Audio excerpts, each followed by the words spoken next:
காங்கிரஸ் பாஜக அனைத்து இந்திய கட்சியை செயல்பட முடியல. மாநில கட்சிகளை சேர்ந்துக்கிட்டு தான் ஆட்சிக்கு வர முடியுது. ஏனென்றால் இந்தியா ஒரு தேசம் அல்ல, ஒரு பண்பாடு கொண்ட நாடு அல்ல, ஒரு மொழி கொண்ட நாடு அல்ல. இது ஒரு துணை கண்டம். பிரித்தானிய பீரங்கிகளின் வல்லுறவுக்கு பிறந்த ஒரு மண்டலம் இது. இப்ப அரசியல் அன்றைக்கு துளிர்த்து ஜனநாயக அரசியல் துளிர்த்து வர்ற காலம் அது. இன்னைக்கு அதெல்லாம் முடிஞ்சு போய் ஒரு கொள்ளைகளுடைய கூடாரமா அரசியல் கட்சிகள் ஆயிடுச்சு. இப்ப அடுத்த கவலையில நம்ம எப்படியாவது வாழ்ந்தா போதும் என்ற தனிநபர் வெறியையும் தனிநபர் லாபர் வெறியையும் அறமற்ற வாழ்க்கையையும் இந்த பொருளாதார கொள்ளையர்களும் அரசியல் கொள்ளையர்களும் உருவாக்கி விட்டு விட்டார்கள். அதை எதிர்த்து வரக்கூடிய ஒரு மாற்று அரசியல் என்பது இல்லை. வாணிகம் என்பதும் கொள்ளையடிப்பதற்குத்தான், அரசியல் என்பதும் கொள்ளையடிப்பதற்குத்தான். பதவி, பணம், பகட்டு வேற. பழைய காலத்துல எப்படி போயிடுறது இல்லை. இன்றைய வளர்ச்சியோடு நம்ம அதெல்லாம் வாழணும், அதையும் பயன்படுத்தணும். அதே சமயம் அற வாழ்க்கையை வாழணும். அது எப்படி அது நம்ம தமிழ்நாட்டுக்கு ஏற்ப செய்ய. உலகம் பூரா அவன் பண்றான் முன்னாடி போறான். அந்த அற வாழ்க்கை என்பது இதுல கூட குறைச்சிருக்கலாம், அப்படியே இல்லாம இருக்கலாம், கொஞ்சம் கூட குறைச்சிருக்கலாம். அந்த மாதிரி சுய கட்டுப்பாட்டோடு ஒரு அறமான வணிகம் நடக்குது. அப்ப அங்கேயே இந்த முதலாளியம் என்பது மனித உறவுகளை பெரும் ரொக்கப்பட்டுவாடாவாக மாற்றிவிட்டது. தாய்க்கும் மகனுக்கும் உள்ள உறவை, கணவனுக்கும் மனைவிக்கும் உள்ள உறவை, இது மாதிரி எல்லா உறவையும் வெறும் ரொக்கப்பட்டுவாடாவாக மாற்றிவிட்டது. பாசம் என்பது பணம் என்ற பனிப்பாறைக்குள் மூழ்கி உறைந்து போய்விட்டது அப்படின்னு எழுதுறாருங்க. எங்கிட்ட 1000 மொழி இருக்குப்பா, 1000 இனங்கள் இருக்குடா, அயலா நிப்படா நீ வரலாம் அப்படிங்கிறது அன்னைக்கு அது எடுபட்டது. இன்று அல்ல. கூலிக்கு கொலை போன்ற வேலையை செய்தவர்கள் மார்வாடி குஜராத்தி வியாபாரிகள் தமிழ்நாட்டில் இருக்கிற அவன் தான் பண்ணியிருக்கான். இந்த தமிழ் தேசிய புரட்சி என்பது, எழுச்சி என்பது தமிழ் இனத்தை மறுவார்ப்பு செய்யக்கூடியதாகவும் இருக்க வேண்டும் என்று நான் திரும்ப திரும்ப சொல்றோம். அது ஆக்க திட்டங்கள்னு போட்டிருக்கோம், அற ஒழுக்கங்கள்னு போட்டிருக்கோம்.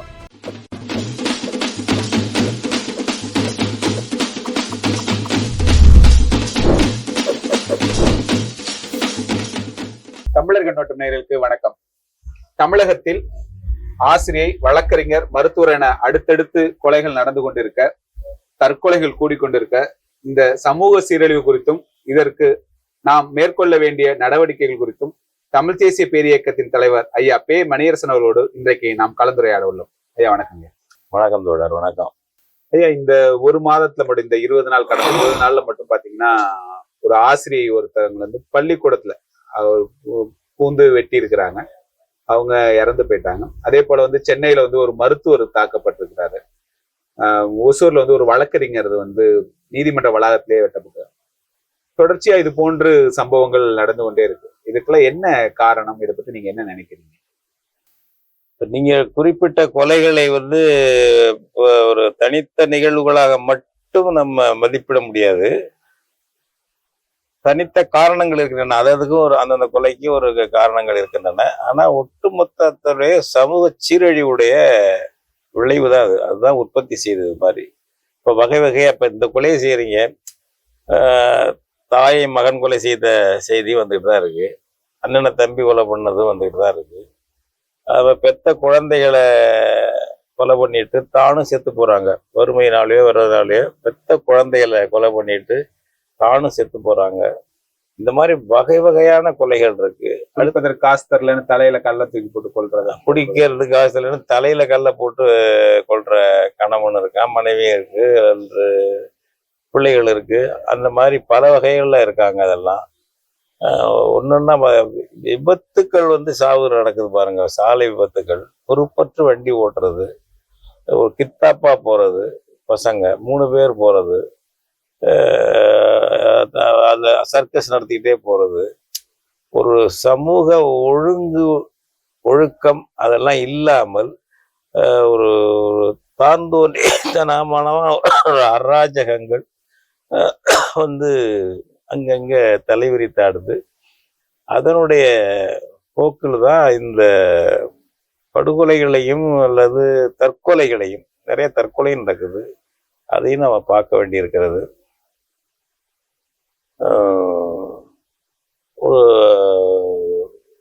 உரிமை என்ற பேர்ல கட்டுப்பாடு இல்லாத தன்மையோ அராஜகமா நடந்துகிறதோ அதுவும் தவறு. வந்து பழமை என்ற பேர்ல ஜாதி மாறி கல்யாணம் பண்ணா படுகொலை பண்றது வந்து அதுவும் நடந்துகிட்டு இருக்கு. நீங்க ஒரு அல்ட்ராவா ஒரு சமூகம் ஒரு அதே தலைகீழா ஏதோ மாறிட்டு இருக்கு அப்படின்னு நினைக்கிறோம். பழைய காலத்தை விட ஜாதி இறுக்கம் அதிகமா இருக்கு. சாதி மாறி கல்யாணம் பண்ணா கொலை பண்றதுங்கிறதோ தண்டனை கொடுக்கறது என்பதோ பகையா நிரந்தர பகையாயிடுறது என்பதோ அதிகமாக இருக்கிறது தமிழ்நாட்டில். இப்படி பல சீரழிவுகள் இருக்கிறது. அதுக்கு ஒரு அடிப்படை காரணம்னு நான் நினைக்கிறது வந்து ஒரு மனிதர்களை வெறும் நுகர்வோராக வாடிக்கையாளராக பார்க்கின்ற பொருளாதார வளர்ச்சி. பொருளாதார வளர்ச்சின்னு சொல்லலாம், பொருளாதார வாழ்க்கை முறையில் ஏற்பட்ட மாற்றம்னு இதெல்லாம் நாகரிகமான பேர். இதுக்கெல்லாம் வேற ஒரு பேர் சுட்டனதுக்கெல்லாம் பொருளாதார கொள்ளைன்னு சொல்லலாம்னு வச்சுங்களேன்.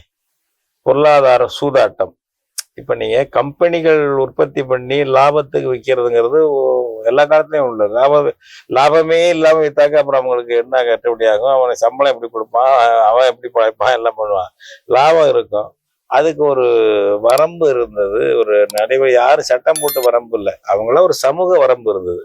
எவ்வளவு உற்பத்தி பண்ணா இவ்வளவுதான் விற்கலாம்ப்பா. ₹1 எனக்கு உற்பத்தி செலவாதுன்னா 1,500 ரூபா விற்கலாம், 1,500 ரூபா விற்கலாம் அப்படிங்கிற இது. இப்போ ₹1 உற்பத்தி பண்ணி ₹3 விற்கலாம், ₹10 விற்கலாம், ₹20 விற்கலாம் அப்படிங்கிற அது அது கெட்டிக்காரத்தனமாகவும் பிழைக்க தெரிஞ்சத்தனமாகவும் இந்த மாறி போயிடுச்சு.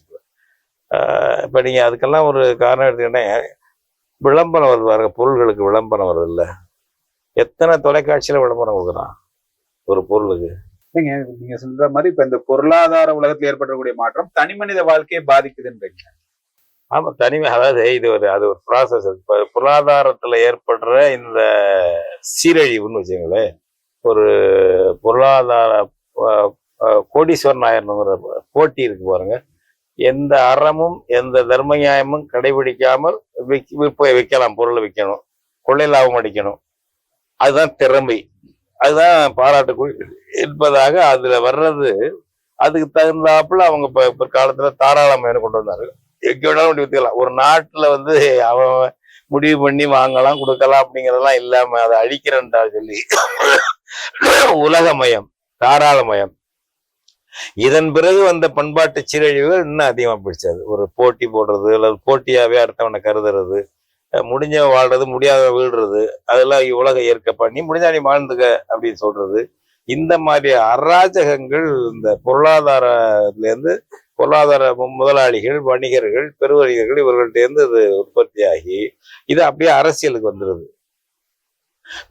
அரசியலுக்கு வந்துச்சுன்னா, அரசியல் என்பது கொள்கை, லட்சியம், ஏதோ தப்பா இருக்கலாம், போக்கா இருக்கலாம், வலதுசாரி இருக்கலாம், இடதுசாரி இருக்கலாம், ஏதோ ஒரு வச்சு அரசியல்ங்கிறது போய் அரசியல் என்பது கொள்ளையடிப்பது தான். வாணிகம் என்பதும் கொள்ளையடிப்பதற்குத்தான், அரசியல் என்பதும் கொள்ளையடிப்பதற்குத்தான். பதவி, பணம், பகட்டு அதுல வேற சேர்த்துக்கிறது, இதுதான் என்று மாறி போயிடுச்சு. இப்ப ஒரு லட்சியம்லாம் வந்து ஊரை சும்மா சொல்லுவாங்க, சும்மா சொல்றாங்கிறது எல்லா மக்களுக்கும் தெரியும். இந்த லட்சியம்லாம் சும்மா சொல்றாங்க தலைவர்கள்லாம் என்பது அந்த கட்சிக்காக உயிரை வச்சிருக்காங்கல்ல அவர்களுக்கு அது தெரியும். தெரிஞ்சு சகஜ வாழ்க்கை வாழ்றாங்க. நம்ம தலைவர் சும்மா இருந்தப்போ அடிச்சு விடுறாரு ஓட்டு வாங்குறதுக்காக என்று தெரிஞ்சே தொண்டனும் தொண்டச்சியும் அதுல வந்து சகஜ வாழ்க்கை, பற்றோட அந்த வாழ்க்கை, அதுக்கு அந்த கட்சிக்கு தான் ஓட்டு போடணும், அதுக்கு தான் இருக்கணும் அப்படிங்கிற அந்த மாதிரி விஷயங்களோட அவங்க இருக்காங்க. அது அடித்தளமான செட்டு இருக்காது. அப்படி அந்த பொருளாதார கொள்ளையர்களுக்கு ஏற்ற ஒரு மானிட்டர்களாக அல்லது அவங்களுடைய சட்டாம்பிள்ளையாக அவங்களுடைய ஆட்களாக அரசியல் தலைவர்கள் உருவாயிட்டாங்க. அதுல அவங்க ஆதாயம் அடைகிறாங்க. ஒன்று ஒரு நிறுவனம், ஒரு கம்பெனி, அதுக்கு லைசன்ஸ், அது இது வாங்குறது போது எல்லாத்துலையும் கொள்ளை, எல்லாம் கமிஷன் அப்படின்னு ஆயிட்டாங்க. அப்ப அரசியலுக்கு என்னன்னாக்க வந்து மக்கள், குடிமக்கள், சிட்டிசன் அப்படிங்கிறதுலாம் இல்லாம வாக்காளர் அவருக்கு. பொருளாதார கொள்ளையர்களுக்கு வாடிக்கையாளர், அரசியல் கொள்ளையருக்கு வாக்காளர். மக்கள் எப்படி தங்களை நினைச்சிட்டு இருக்காங்கன்னா இவங்க ரெண்டு பேருக்கும் பயனாளி தான் மக்கள். யாருக்கு? பொருளாதார கொள்ளையருக்கும் அரசியல் கொள்ளையருக்கும் பயனாளி யாரு? பயனாளிக்கு ஏதாவது செய்யணும். இப்படி கொள்ளையெல்லாம் அடிச்சிடுறது, அடிச்சுட்டு இலவசமா அது செய்யறது, சில சலுகைகளை செய்யறது, அதை காட்டி இதை காட்டி சில இதுகளை சில திட்டங்களை செய்யறது, போறது வர்றது, இதெல்லாம் நாங்கள் செஞ்சிட்டோம் அப்படிங்கிற மாதிரி பண்ணி அதுல இவனை ஒரு பயனாளி ஆக்கிடுறது. அதனால இலவசங்களை கொஞ்சம் கூடுதலா கொடுத்து இந்த இலவச பேருந்துல போங்க, அதுல போங்க, இதுல போங்க, அதை பண்றோம் இதை பண்றோம் என்று சொல்லி ஒரு இதை ஆட்சியாளர்கிட்ட இதை எதிர்பார்க்கக்கூடிய ஒரு பயனாளி, ஆட்சியாளரை தீர்மானிக்கக்கூடிய எஜமானன் நாம இருக்க மாட்டான். இந்த குடிமக்கள் நமக்கு அந்த உரிமை இருக்கு, நம்ம அதை பார்த்து நம்ம 5 வருஷம் அல்லது இடையிலேயே கூட மாத்தலாம், புரட்சி பண்ணி கூட மாத்தலாம், அப்படி மக்கள்லாம் அந்த அதிகாரம் இருக்கு அப்படிங்கிறத எல்லாம் விட்டுட்டு பயனாளி இந்த கட்சிகள்ல எவன் வந்தா நம்ம கூடுதலாக இந்த பயனை நம்ம கொடுப்பான், காசு கொடுக்கறது, செலவு கொடுக்கறது, பணம் கொடுக்கறது, இந்த மாதிரி விஷயங்கள்ல எவன் கூட கொடுப்பான். அப்ப கூடுதல் பயனாளியா எவன்கிட்ட இருக்கலாம் அப்படின்னு தேடி போறான் வாக்காளர்கள். இப்படிப்பட்ட ஒரு சிஸ்டத்துல ஒரு அற ஒழுக்கம், சமூக அற ஒழுக்கம் போது வாழ்ல இருந்துட்டே இருக்கும். யாரும் போதனை பண்றது ஒரு பக்கம், பெரிய பெரிய துறவிகள் வந்தாங்க, ஆண்டோர்கள் வந்தாங்க, நூல்கள் எழுதுறவங்க வந்தாங்க, அது மாதிரி மன்னர்களே அப்படி சில பேர் இருந்திருக்காங்க, அப்படிலாம் இருக்கு. பிற்கால ஜனநாயகத்திலே அந்த மாதிரி இருந்திருக்கு. அந்த இதெல்லாம் இல்லாமல் இப்பொழுது இவர்கள் தான் இப்படி இருக்காங்க, இப்படிப்பட்ட வாழ்க்கை தான் என்று ஆன பிறகு அப்ப ஒருத்தர் ஏமாத்துற நிலைக்கு வந்துடுறாங்க. இல்ல ஐயா, இப்ப நீங்க நெருக்கி கூட ஒரு 65 ஆண்டுகளுக்கு மேல ஒரு பொது வாழ்க்கையில இருக்கிறீங்க. இப்ப நீங்க குறிப்பிட்டது மாதிரியான இந்த உலகமயம், தாராளமயம், தனியார் மயம் 90களுக்கு பிறகுதான் இந்தியாவில வருது.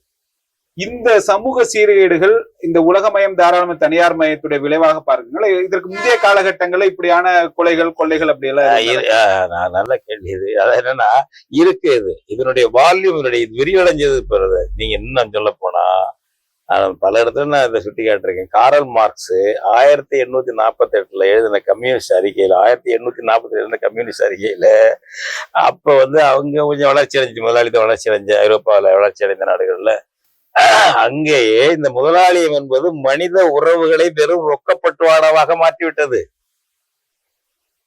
தாய்க்கும் மகனுக்கும் உள்ள உறவை, கணவனுக்கும் மனைவிக்கும் உள்ள உறவை, இது மாதிரி எல்லா உறவையும் வெறும் ரொக்கப்பட்டுவாடாவாக மாற்றிவிட்டது.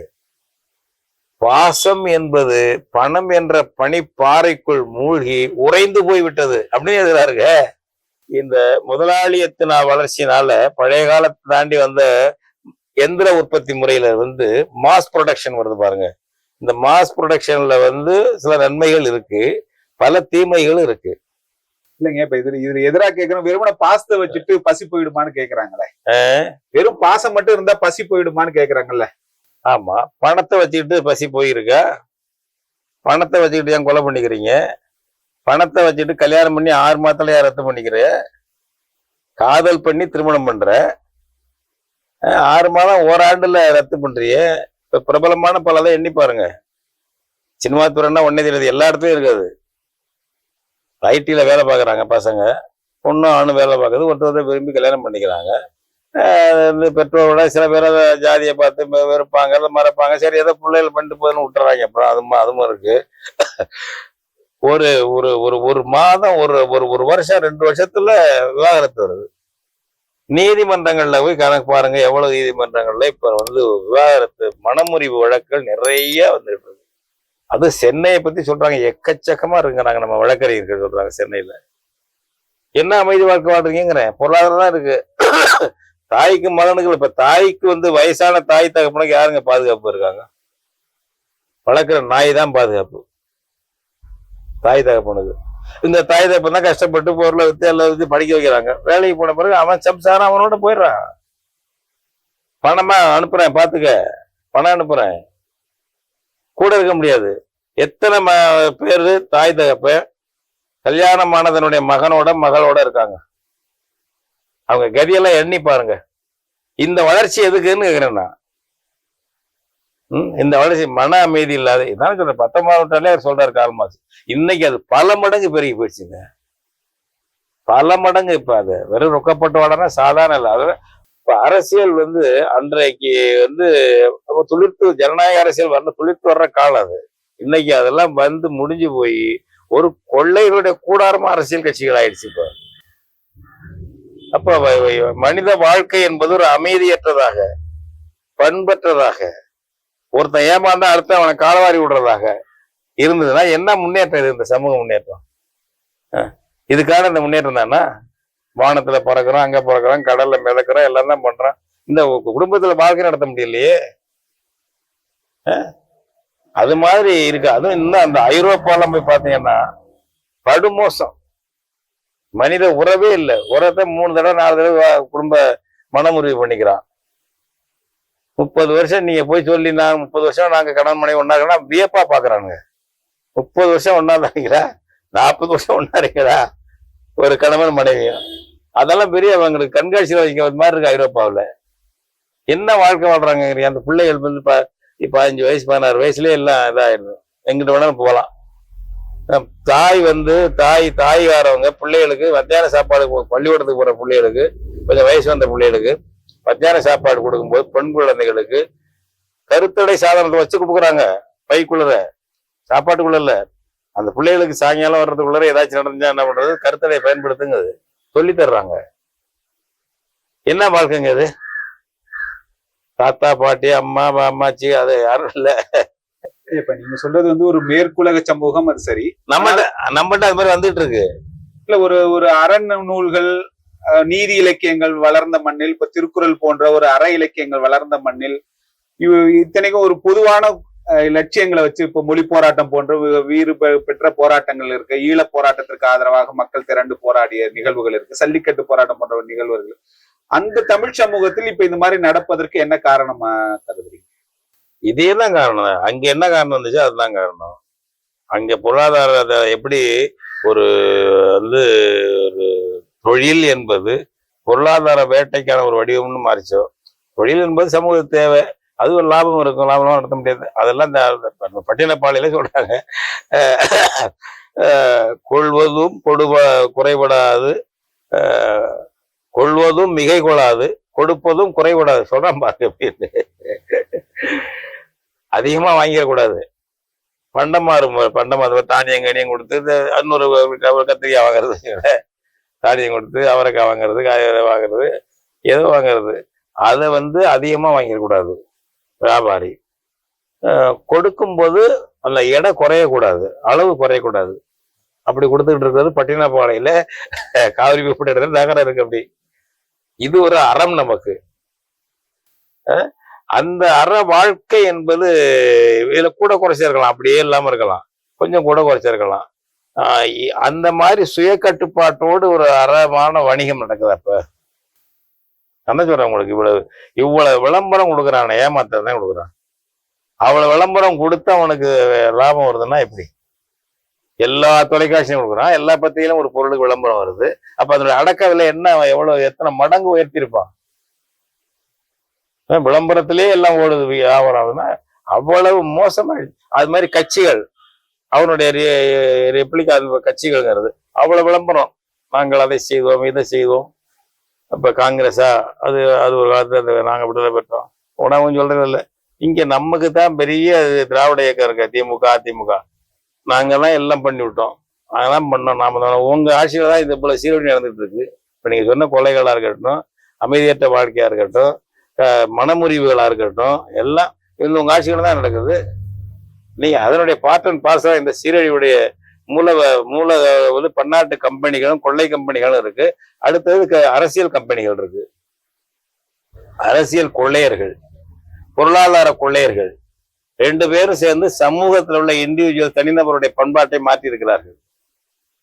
அடுத்தவனத்தை கவலையில நம்ம எப்படியாவது வாழ்ந்தா போதும் என்ற தனிநபர் வெறியையும், தனிநபர் லாபர் வெறியையும், அறமற்ற வாழ்க்கையையும் இந்த பொருளாதார கொள்ளையர்களும் அரசியல் கொள்ளையர்களும் உருவாக்கி விட்டு விட்டார்கள்.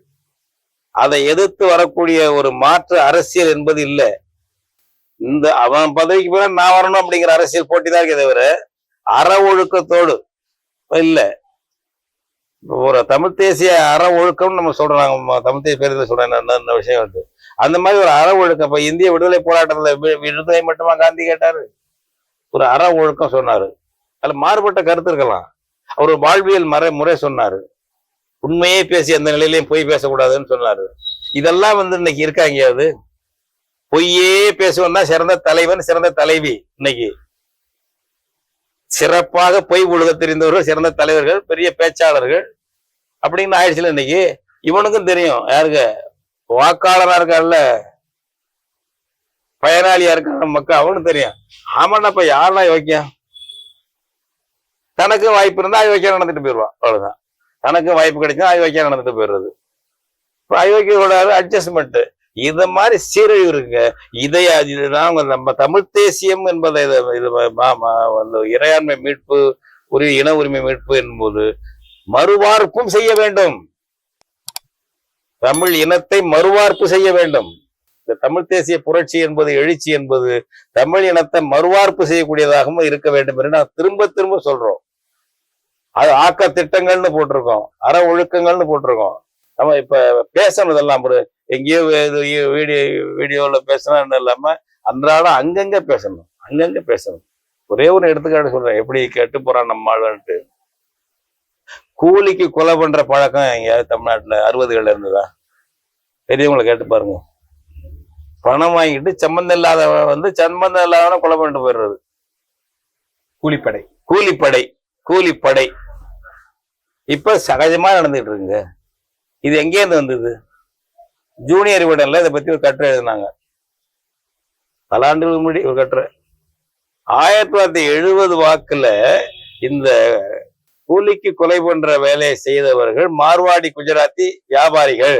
தமிழ்நாட்டுல இருக்கிற அவன் தான் பண்ணியிருக்கான்.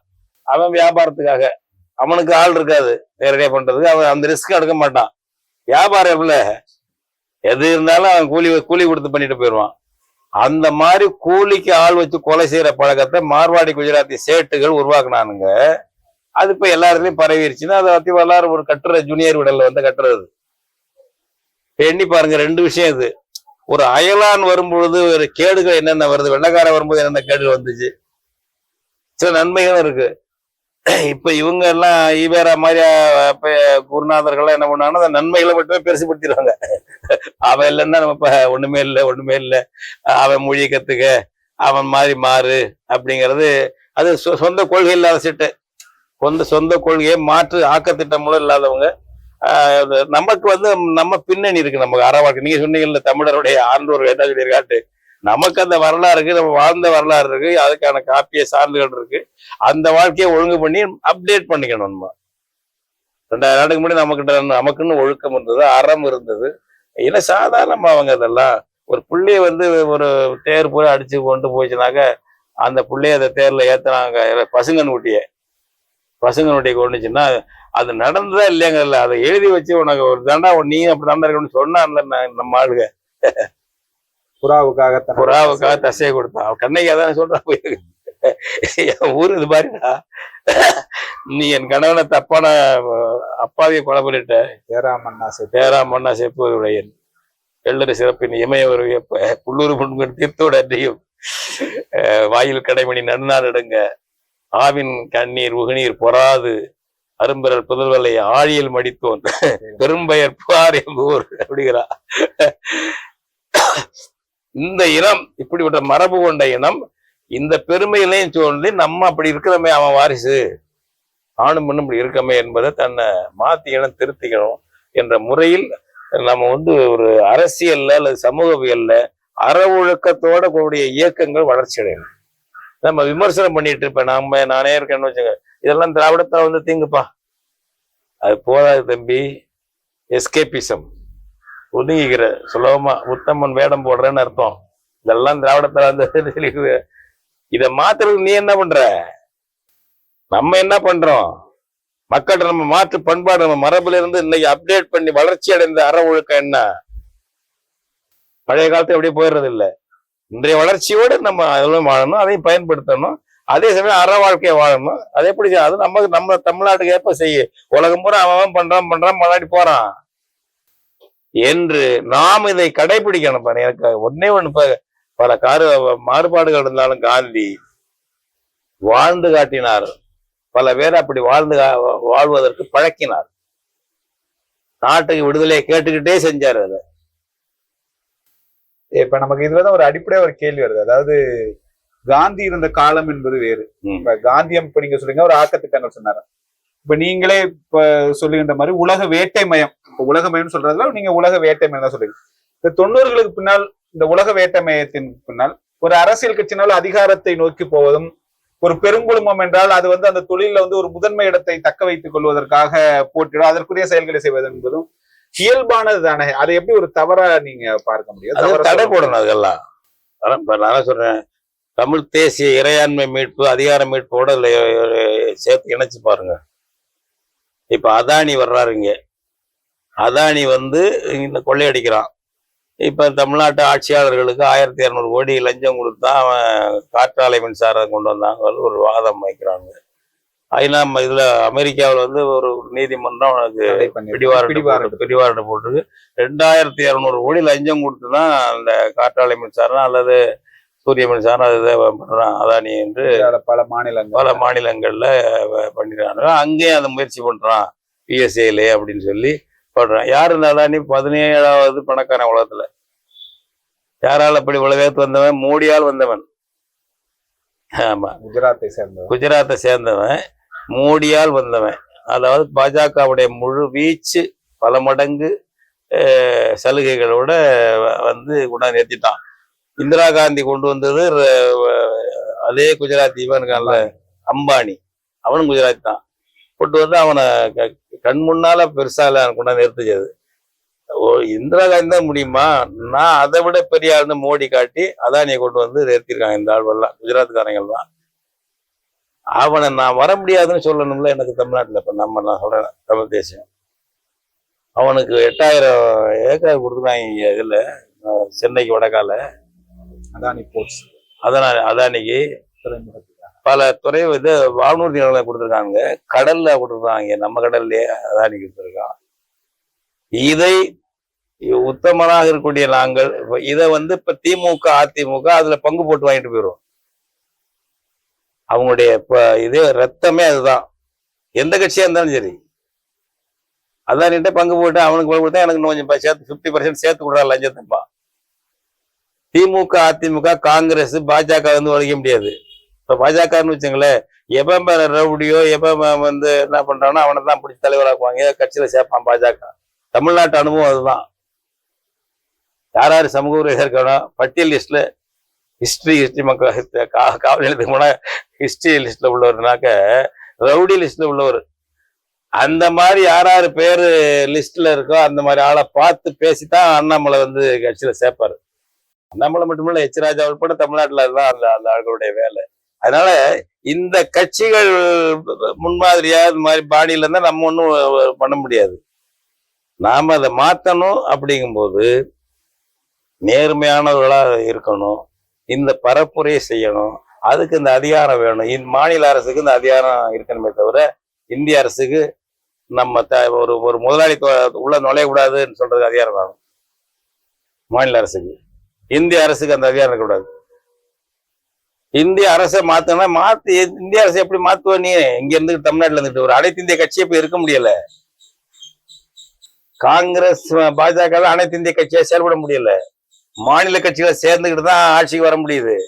ஏனென்றால் இந்தியா ஒரு தேசம் அல்ல, ஒரு பண்பாடு கொண்ட நாடு அல்ல, ஒரு மொழி கொண்ட நாடு அல்ல. இது ஒரு துணை கண்டம். பிரித்தானிய பீரங்கிகளின் வல்லுறவுக்கு பிறந்த ஒரு மண்டலம் இது. பிரித்தானிய பீரங்கிகளின் வல்லுறவுக்கு பிறந்த ஒரு நிர்வாக மண்டலம் இந்தியா. இது ஒரு தேசம் இல்ல, இது ஒரு நாடா இருந்ததும் கிடையாது, ஒரு பாலும் கிடையாது. இவனுக்கு ஒட்டுமொத்த ஃபீலிங் வராது. நாங்கள்லாம் ஒரு இனம்யா அப்படிங்கிற இனம்லாம் வரவே வராது. அவன் தமிழனா நினைப்பான், தெலுங்கா நினைப்பான், மராத்தியா நினைப்பான், வங்காளி நினைப்பான். அது நேச்சுரல், தப்பு இல்லை. அது இயற்கை நீதி, அதுதான். அப்படிப்பட்ட நாட்டுல ஒரு அனைத்து இந்தியா போல நான் திருத்துறேன்னு கிளம்புறது ஏமாத்துற வேலையா இருக்கும், இல்லாத ஏமாளி வேலையா இருக்கும். அனைத்து இந்தியாவை நான் திருத்துகிறேன்னு யாராவது இன்னைக்கு கிளம்புனான்னு வச்சுங்க, அன்னைக்கு 1000 உண்டு ஜாதி எனில் அந்நியன் புகழ் என்ன நீதின்னு பாரதி கேட்டான். பாரதி ஜாதி என்ற சொல்ல இனம் என்ற அடிப்படையில தான் பயன்படுத்தினார். பல இடங்கள்ல அதை படிச்சிருக்கோம். எங்கிட்ட 1000 மொழி இருக்குப்பா, 1000 இனங்கள் இருக்குடா, அயலான் இப்படா நீ வரலாம் அப்படிங்கிறது அன்னைக்கு அது எடுபட்டது. இன்று அல்ல. இன்று 47ல இருந்து இந்த அயோக்கியர்கள் டாடா பிர்லாவில இருந்து அதானி அம்பானில இருந்து இவங்க என்னென்ன பண்றாங்க, காங்கிரஸ் பாஜக என்னென்ன அடிச்சிருக்கு, கொள்ளை அடிச்சிருக்கு, எப்படி பண்ணிட்டு இருக்குன்னு எல்லாம் தெரிஞ்சு போச்சு. அதனால இப்போ நான் திருத்துறேன்னு சொன்னா உன்னை கட்சிக்காரனா ஏத்துக்க மாட்டாங்க. கட்சிக்காரன காமராஜ் யாராவது ஏத்துக்கிட்டாங்க. ஆல் இந்தியா காங்கிரஸ் தலைவராக இருந்தார் காமராஜ் ஒரு தலைவர். அப்ப நம்ம காந்தி ஏத்துக்கிட்டது போல, நம்ம ஆளுக வல்லபாய் பட்டேல் ஏத்துக்கிட்டது போல, லால் பகதூர் சாஸ்திரி நம்ம ஆளுக ஏத்துக்கிட்டது போல காமராஜ் எவனாச்சும் வடநாட்டில் ஏத்துவானா? புகழ்ந்து பேசுவானா? யாராவது சாஸ்திரிய நம்ம அளவு போடுற மாதிரி அவன் போவானா? ஏன் மேற்கு வங்காளத்தை போடுவானா? மகாராஷ்டிரா போடுவானா? ஆல் இண்டியா இருந்தவர், கிங் மேக்கரா இருந்தவர் நம்ம காமராஜ். ஏன் தமிழன் இந்த இந்தியாவை நான் திருத்துறேன்னு சொல்லலாம். ஏமாற்று வேலை அல்லது ஏமாளி வேலை, ஏமாத்துக்காரன் வேலை அல்லது ஏமாந்தவன் வேலை. அவன் இனத்தை ஒழுங்குபட திருத்து. அவன் இனத்துலதான், அதாவது ஒரு அரசியல் உரிமை வேணும் என்பது மட்டுமல்ல, சமூக சீர்திருத்தம், சமூக மறுகட்டமைப்பு, ஒழுக்கம், அறம், வாழ்க்கை இதெல்லாம் செய்யறது விட அந்தந்த இனத்துக்குள்ளதான் செய்ய முடியும். எனவே தமிழ்நாட்டை சீர்திருத்தம் என்றால் தமிழ் தேசியம் முக்கியம். தமிழ் தேச இறையாண்மை மீட்போடு இணைத்துதான் அதை செய்ய வேண்டும். இது தனி அது தனி எல்லாம் பண்ணாக்க அது சரியாவே வராது. இந்திய விடுதலை என்பதற்கு முதன்மை கொடுத்து கொண்டுதான் காந்தி சர்வோதய வேலைகளை பார்த்தார், மற்ற வேலைகளை பார்த்தார். எனவே தமிழ் தேச இறையாண்மை மீட்பைக்கு முதன்மை கொடுத்து கொண்டுதான் இந்த மறுசீரமைப்புகளை எல்லாம் ஒருத்தர் செய்யணும். இந்த மாதிரி ஒரு பாதையை வகுத்து கொள்ளாதவர்கள் ஏமாற்றுவர்களாக இருப்பார்கள் அல்லது ஏமாந்தவர்களாக இருப்பார்கள். இவர்களை நம்பி மக்கள் போக முடியும். போனாக்க அழிய வேண்டியதான் திரும்பி. நிறைவா ஒரு கேள்வி, இப்ப தமிழ் தேசியம் என்பது வெறும் அரசியல் முழக்கம் அல்ல அப்படின்றீங்க? உறுதியாக ஒரு வாழ்வியல் முழக்கம். தமிழ் தேசியம் என்பது ஒரு அரசியல் முழக்கமாக இறையாண்மை மீட்டல், அரசியல் உரிமை மீட்டல் என்பது ஒண்ணு. இரண்டாவது, நம்ம மறுவார்ப்பு செய்யறது சமூக வாழ்க்கையை. அங்க இருக்கா இங்க இருக்கான்னு இல்ல, நமக்கு ஒரு அதிகாரம் வந்துச்சுன்னா நம்ம எல்லையை மூடுவோம். அதான் இங்க வரக்கூடாது, அம்பானி வரக்கூடாது. இங்க அதானி பங்காளி மாதிரி நம்ம ஆள் இருக்கான்னா திருந்திக்க. இப்ப நான் கம்யூனிஸ்ட் சொல்லக்கூடிய பொது உடைமை சொல்லல. முதலாளி இரு, தொழிலாளி இரு, அறத்தோட இரு, நியாயமோட இரு. என்னென்ன வகையில முடியுமோ என்ன முடியுமோ கட்டுப்பட்டு அதுக்கு இரு. அதுக்கு மேல எங்களுக்கு தேவையில்லை வெறும் நுகர்வு வெறி, பொருள் உற்பத்தி பண்றது. மக்கள் உற்பத்தியை கட்டுப்படுத்து, பொருள் உற்பத்தியை பெருக்கு. என்ன வாழ்க்கை அது? அன்லீஷ் பண்றது. அவன் போட்டிருக்காங்க அந்த ஹுண்டாய் கார் கம்பெனி எல்லாம் போய் பாருங்க. சென்னையில தமிழ்நாட்டில் பிறந்து உலகெங்கும் பறக்கிறோம், தமிழ்நாட்டை அழித்து வளர்ந்து உலகெங்கும் வாழ்கிறோம் அப்படின்னு அர்த்தம்.